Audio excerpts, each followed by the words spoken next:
চিকিৎসকরা জুলাই গণ অভ্যুত্থানের নায়ক বললেন প্রধান উপদেষ্টা। বিস্তারিত দেখুন অগ্রযাত্রার ডেস্ক রিপোর্টে। গণ অভ্যুত্থানের সময় আহতদের সেবায় যারা দায়িত্ব পালন করেছেন তাদের প্রতি গভীর শ্রদ্ধা ও কৃতজ্ঞতা জানিয়েছেন প্রধান উপদেষ্টা প্রফেসর ডক্টর মোহাম্মদ ইউনূস। তিনি বলেছেন, আপনারা কেবল চিকিৎসক নন, এই জুলাই বিপ্লবের অন্যতম নায়ক। আপনারা যেভাবে এই দুঃসময়ে সেবা দিয়েছেন, জাতি তা কোনোদিন ভুলবে না। সোমবার রাজধানীর শহীদ আবু সাইদ কনভেনশন সেন্টারে আহত জুলাই যোদ্ধাদের সেবায় নিয়োজিত স্বাস্থ্যকর্মীদের নিয়ে জুলাই স্মরণ অনুষ্ঠানে স্বাস্থ্যকর্মীদের উদ্দেশ্যে এক ভিডিও বার্তায় কথা বলেন তিনি। প্রধান উপদেষ্টা বলেন, আহতদের জন্য রক্তের সংকট ছিল।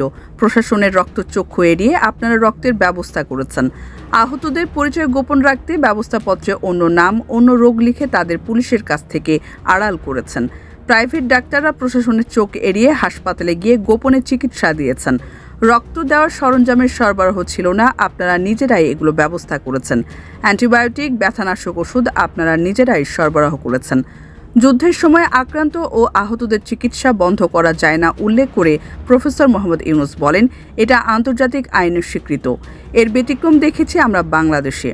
2024 সালের জুলাইয়ে গণ অভ্যুত্থানের দিনগুলোতে ফ্যাসিস্ট সরকার শুধু এদেশের ছাত্র জনতার বুকে গুলি চালিয়ে থেমে থাকেনি, তারা সর্বোচ্চ চেষ্টা করেছে যাতে কেউ হাসপাতালে চিকিৎসা না পায়। জুলাইয়ের আমাদের চিকিৎসকদের গল্প কোনো যুদ্ধক্ষেত্রের ডাক্তারদের গল্পকেও হার মানায়।